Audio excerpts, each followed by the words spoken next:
So, grit is something that naturally comes out of knowing what it is you want and having a good enough life experience of having learned how to make something happen.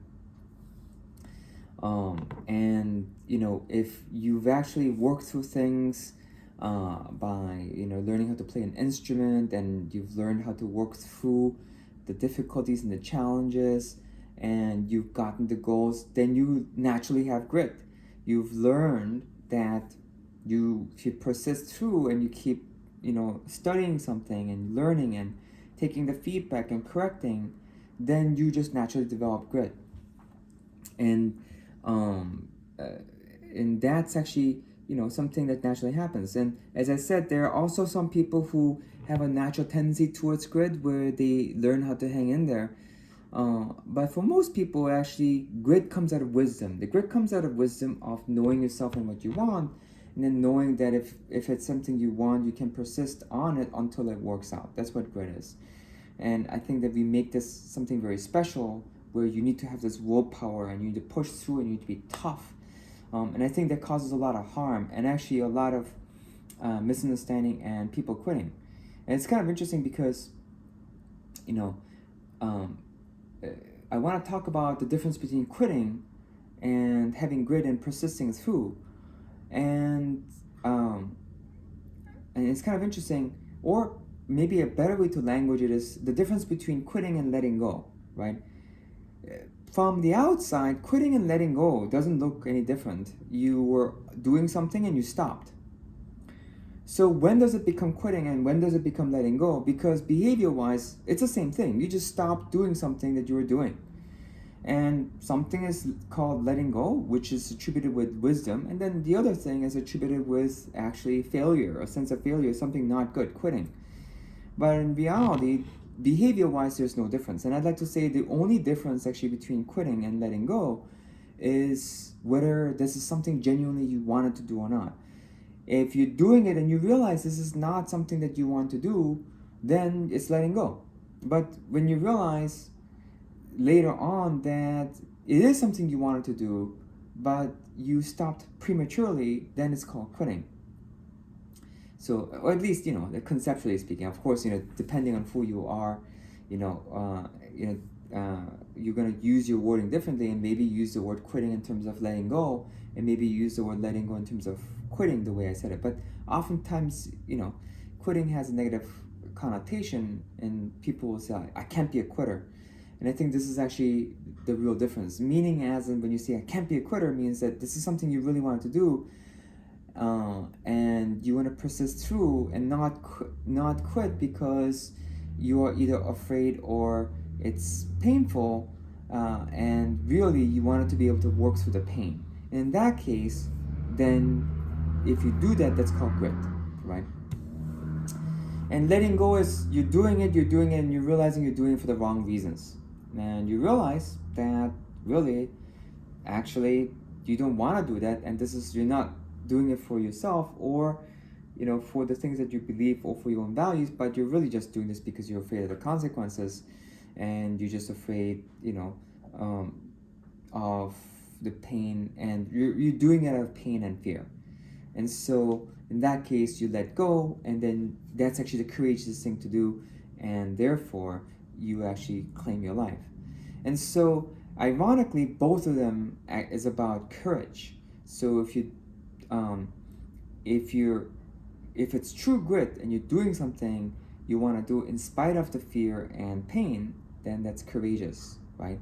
And if you are letting go of something in spite of your fear and pain because it's the right thing to do, then that's also courage. And so you can see that it's the courage to be able to look at the truth or the reality of your life, and then look at your needs. If I tie it back to needs, and you're realizing you're doing this out of your own need, then it's grit. And you're realizing that you're not doing it out of your own need, but you're really doing it out of obligation or a sense of responsibility, then you need to let that go. And so that's where the letting go, and quitting concepts come in. And understanding that can really provide some great wisdom, because oftentimes we're afraid to quit because we can't distinguish the difference between letting go and quitting. And oftentimes, we're afraid to let go for the same reasons, right? So it's like we are afraid to let go or stop something, even when we should. Or the reverse is also true. We're afraid to stop something when we really should, even though we're long past doing so. And that's why I talk about real grit and and the false sense of grit, which is actually just high level of pain tolerance.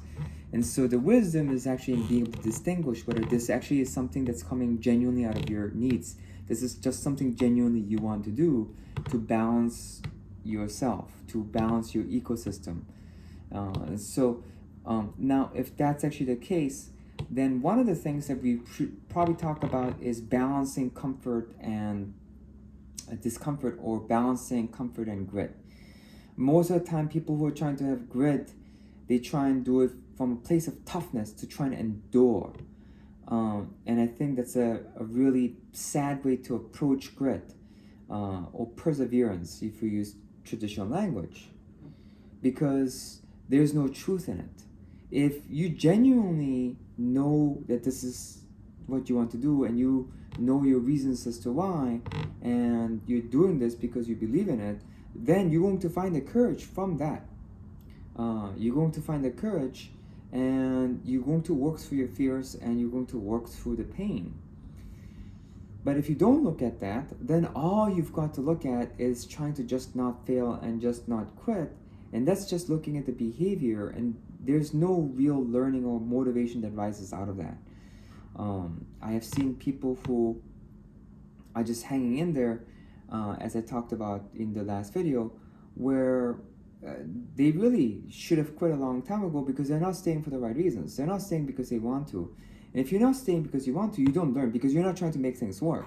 And if you're not trying to make things work, then the only reason you're staying is because you're hoping for something to change, which most likely means that you're hoping that somehow your clients are going to change in your business, or your partner is going to change, or if it's, let's say for instance, a marriage, you're hoping that your spouse is going to change, where you're convinced this is not your fault. You just need to hang in there.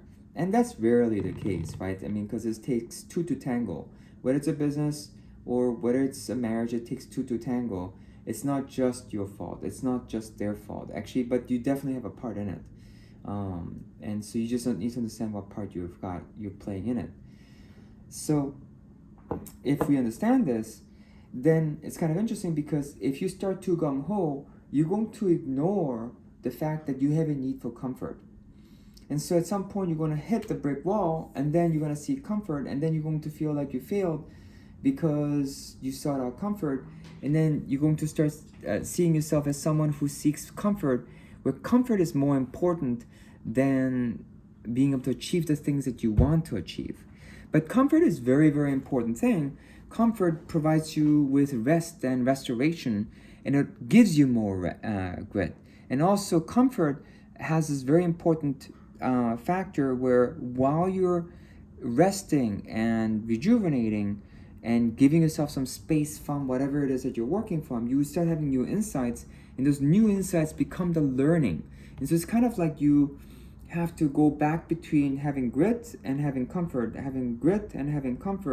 where during grit you're working things and you're trying to make something work, and then you get feedback, and then while you're in your comfort, it comes together, and you're like, you know what, I could have done this differently. And then with this new restored idea and energy, you go back in there, and then you try and work. But people who typically think about trying to gain grit, they try and give up all their comfort, and they blame their comfort, and they make the comfort their enemy. They say, it's this comfort seeking attitude that got me in trouble, and they try to eliminate the comfort altogether, and then they fail, and they think they failed because they're weak, and because they were seeking comfort that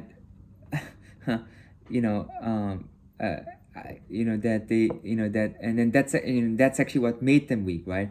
Which is actually not the case. We actually need comfort. The only issue comes in when you're seeking comfort because you're afraid to face the pain. and you're seeking a life where there is no pain and there's only comfort. Now that's out of reality. And for if you are over focused on comfort, where you're like, oh, can I, I don't like pain, I want comfort. And in your case, you're going the other direction and you're trying to figure out how to have more comfort without the pain. In that case, I like to say the way you gain comfort is by being able to work your way out until you're not having that pain anymore. And so, and the analogy I keep giving is, if you remember, if you need to lift a certain weight, then you need to be able to lift past that weight where you're strong enough, where lifting the weight that you need to lift becomes easy to lift. Then you have comfort. And so if you want comfort, then I like to say seek grit and start working on the stuff that you need to work on, so that whatever that you're dealing with becomes easy to deal with, so you have comfort. And if you're seeking grit, then I'd like to say make sure that it's balanced with comfort, so that you can sustainably seek the grit. Because if it's not sustainable, at some point you will run out of fuel and you will quit, and then you'll mistakenly think that you're weak because you quit because of comfort, when in reality you actually needed to restore yourself, and that's the reason why you quit. And so this is kind of like the balance between grit and comfort. And if we understand this, then we understand that we need both, because they're both parts of you. We have a need for grit and we have a need for comfort. And when we are afraid, we're looking for grit and we're looking for courage, right? And then when we're seeking grit, we're actually really seeking comfort. Isn't that interesting, right? If you're like, oh, I need more grit, most likely you need comfort. And if you're like, oh, I need more comfort, you're most likely needing grit. And so they're both parts of you. So if we understand the yin and the yang of this, or the balancing aspects of this, then we can bring more wisdom into this. Thank you for listening.